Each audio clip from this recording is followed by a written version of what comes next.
Hi అండి, నమస్తే. Welcome back to our channel Harsha Karthik 2912. ఈరోజు వీడియోలో న్యూ ఇయర్ స్పెషల్గా పిల్లలు అలాగే పెద్దలు ఇష్టపడే విధంగా డాల్గనో కేక్ని ఎలా చేసుకోవాలో చూపించబోతున్నాను.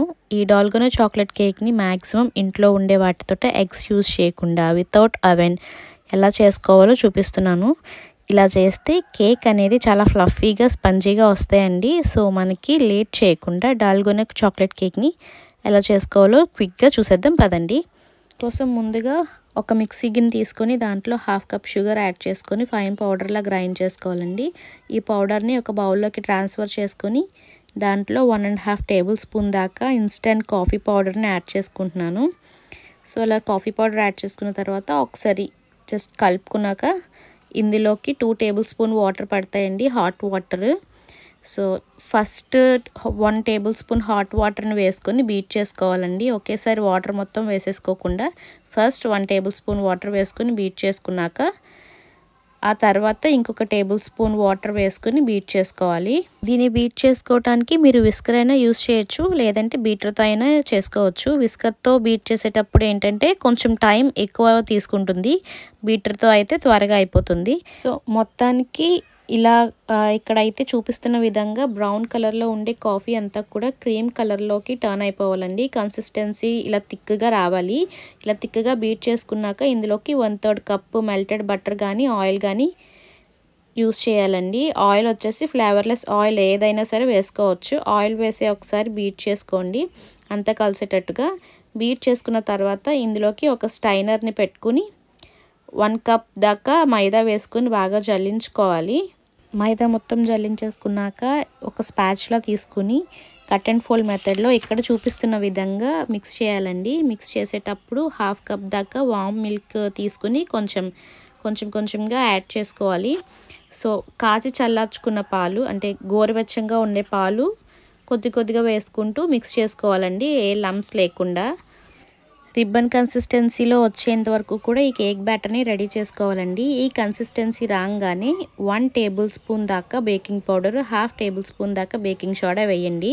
అలాగే బేకింగ్ సోడా యాక్టివ్ అవ్వడం కోసం నేను ఇక్కడ 1 టేబుల్ స్పూన్ వెనిగర్ వేస్తున్నాను. వెనిగర్ లేదు అనుకుంటే కనుక మీరు హాఫ్ టేబుల్ స్పూన్ దాకా ఫ్రెష్ లెమన్ జ్యూస్ వేసుకోవచ్చు. ఇప్పుడు ఇవన్నీ కలిసేటట్టుగా కట్ అండ్ ఫోల్డ్ మెథడ్లో బాగా మిక్స్ చేసుకోవాలి. తర్వాత బ్యాటర్ కన్సిస్టెన్సీ వచ్చేలాగా ఇలా ఉంటుందన్నమాట.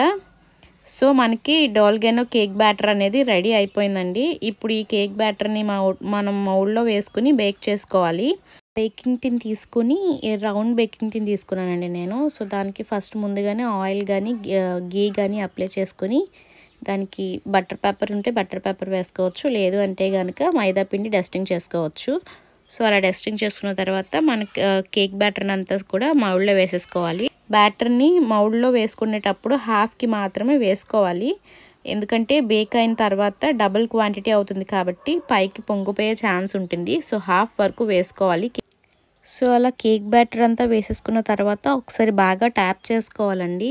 అంతా వేసేసుకున్న తర్వాత బేక్ చేసుకోవాలి. వితౌట్ అవెన్ చేసుకుంటున్నామంటే ప్రీ హీటెడ్ బౌల్లో కేక్ టిన్ని సెంటర్లో పెట్టేసుకుని మూత పెట్టేసి మీడియం ఫ్లేమ్లో 35 మినిట్స్ పాటు బేక్ చేసుకోవాలండి. అండ్ 15 మినిట్స్ పాటు లో ఫ్లేమ్లో బేక్ చేసుకోవాలి. అదే అవెన్లో అయితే 170 డిగ్రీస్ దగ్గర 45 మినిట్స్ పాటు బేక్ చేసుకోవాలి.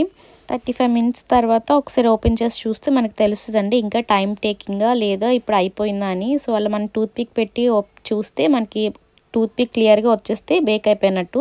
అంతేనండి, సూపర్ సాఫ్ట్గా ఉండే డాల్గనో చాక్లెట్ కేక్ రెడీ అయిపోయింది. చాలా సింపుల్గా చేసేసుకోవచ్చు మ్యాక్సిమం అన్ని ఇంట్లో ఉన్న వాటితోటి. డాల్గనో చాక్లెట్ కేక్ని ఈజీగా రెడీ చేసేసుకోవచ్చు అండి. సో ఇప్పుడు దీనికి మనం ఫ్రాస్టింగ్ చేసుకుందామండి.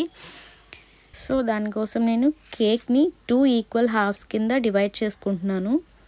చూడండి 2 ఈక్వల్ హాఫ్స్ చాలా చక్కగా వచ్చేసినాయి కదా. సో ఇప్పుడు దీనికి మనం ఫ్రాస్టింగ్ చేసుకోవాలి.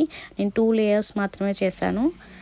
సో దీనికి షుగర్ సిరప్ యాడ్ చేసుకుంటున్నానండి. మనకి కూలింగ్ ఎంత ఎక్కువ రావాలనుకుంటే మనం అంత షుగర్ సిరప్ యాడ్ చేసుకుంటే మనకి కూలింగ్ అనేది వస్తుంది.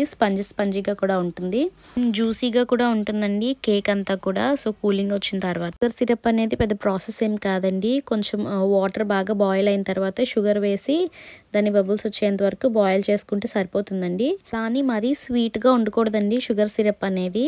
షుగర్ కన్నా కూడా వాటర్ ఎక్కువ ఉండాలండి. 3 వంతులు వాటర్ ఉంటే 1 వంతు షుగర్ ఉంటే సరిపోతుందండి. షుగర్ సిరప్ ప్రిపేర్ చేసుకోవచ్చు. సో అలా షుగర్ సిరప్ అంతా వేసేసుకున్న తర్వాత దీని మీద నేను విప్పింగ్ క్రీమ్ యాడ్ చేస్తున్నాను. సో ఇది విప్పింగ్ క్రీమ్ పౌడర్తో చేసిన క్రీమ్ అండి. ఇలా క్రీమ్ అంతా కూడా సేమ్ కేక్ లేయర్ అంతా కూడా బాగా స్ప్రెడ్ చేసేసుకోవాలి. సో అలా లేయర్ అంతా స్ప్రెడ్ చేసుకున్నాక సెకండ్ లేయర్ పెట్టేసుకుని దానికి మళ్ళీ సేమ్ అగైన్ షుగర్ సిరప్ వేసుకోవాలని పైన అంతా కూడా. సో అలా షుగర్ సిరప్ వేసుకున్న తర్వాత పైన లేయర్కి కూడా క్రీమ్ అప్లై చేసేసుకోవాలి. ఇలా సెకండ్ లేయర్కి కూడా మొత్తం క్రీమ్ అంతా స్పాచులాతో అప్లై చేసేసుకున్న తర్వాత సైడ్స్ కూడా అడ్జస్ట్ చేసేసుకోవాలండి క్రీమ్ మొత్తాన్ని కూడా. ఎక్కడైనా ఎక్స్ట్రాస్ ఉన్నా లేకపోతే ఎక్కడైనా క్రీమ్ లేకపోయినా కొంచెం క్రీమ్ అనేది కొంచెం నీట్గా అడ్జస్ట్ చేసుకోవాలి స్పాచులాతో. సో ఇలా నీట్గా క్రమ్ కోట్ ఇచ్చేసుకున్న తర్వాత దీన్ని 1 అవర్ పాటు నేను ఫ్రిడ్జ్లో పెడుతున్నానండి క్రీమ్ అంతా సెట్ అవటం కోసం. సో ఆఫ్టర్ 1 అవర్ చూడండి క్రీమ్ అంతా కూడా బాగా సెట్ అయిపోయింది కదా. సో దీనిపైన నేను లైట్గా ఇంకొక లేయర్ వేస్తున్నాను. మరి క్రీమ్ ఎక్కువగా వేయట్లేదు. కేక్ క్రీమ్ మరీ హెవీగా కాకుండా మరీ లైట్గా కాకుండా మీడియం రేంజ్లో వేస్తున్నానండి. పిల్లలు కూడా తింటారు కాబట్టి. సో నేను పైన చాక్లెట్ అంతా కూడా డెకరేట్ చేస్తున్నాను. చాక్లెట్ కాంపౌండ్ ఉన్నది, మిల్క్ కాంపౌండ్ గ్రేట్ చేసుకొని దాన్ని పైన డెకరేట్ చేసుకుంటున్నాను. మిల్క్ కాంపౌండ్సే అవసరం లేదు, బయట ఇప్పుడు మనకి డైరీ మిల్క్స్ అవి దొరుకుతూ ఉంటాయి కదా. సో అవైనా మనం గ్రేట్ చేసుకొని పైన అలా కొంచెం గార్నిష్ చేసుకోవచ్చు. పైన సైజ్ అంతా కూడా చాక్లెట్స్ ఏమీ అవైలబుల్గా లేవు అంటే కనుక మనం కేక్ని డివైడ్ చేస్తాం కదండి, అప్పుడు ఏమైనా ఎక్స్ట్రాస్ మిగిలిపోతూ ఉంటాయి కదా, అవైనా సరే కొంచెం మిక్సీ పట్టుకొని అవైనా వేసుకోవచ్చు. లేదు అంటే మన దగ్గర ఏమైనా బిస్కెట్స్ ఉంటే ఆ బిస్కెట్స్ అయినా సరే మిక్సీ పట్టి వేసుకోవచ్చు. 2F నాజిల్ తీసుకొని నేను ఎట్లాగా పైన ఫ్లవర్స్ ఇస్తున్నాను. అంటే మరీ హెవీగా ఏమి కాకుండా జస్ట్ సింపుల్గానే చేస్తున్నాను. సో అలా మొత్తం ఫ్లవర్స్ ఇచ్చేసుకున్నాక దీనికి చెర్రీస్ ఉంటే చెర్రీస్ వేసుకోవచ్చు. లేదు అంటే ఏమైనా స్ప్రింక్లర్స్ కానీ ఏమైనా ఉంటే వేసుకోవచ్చు. ఆర్ చాక్లెట్స్ అయినా బైట్స్ పెట్టుకోవచ్చు పైన. సో నేను నా దగ్గర చెర్రీస్ ఉన్నాయండి, సో చెర్రీస్ పెడుతున్నాను. సో చూసారు కదండి మన దగ్గర ఇంట్లో ఉన్న వాటితోటే ఎంతో ఈజీగా యమ్మీగా డాల్గెనో చాక్లెట్ కేక్ని ఎలా తయారు చేసుకున్నామో మీరు కూడా మీ బర్త్డేస్కి కానీ ఈ న్యూ ఇయర్కి కానీ ట్రై చేసి చూడండి. సో ట్రై చేసిన తర్వాత ఎలా వచ్చిందో నాతో షేర్ చేసుకోవడం మర్చిపోకండి. అయితే లైక్ చేయండి, మీ ఫ్రెండ్స్కి రిలేటివ్స్కి షేర్ చేయండి. అండ్ ఇలాంటి quick and simple tasty recipes కోసం నా ఛానల్ని సబ్స్క్రైబ్ చేసుకోండి. Thanks for watching.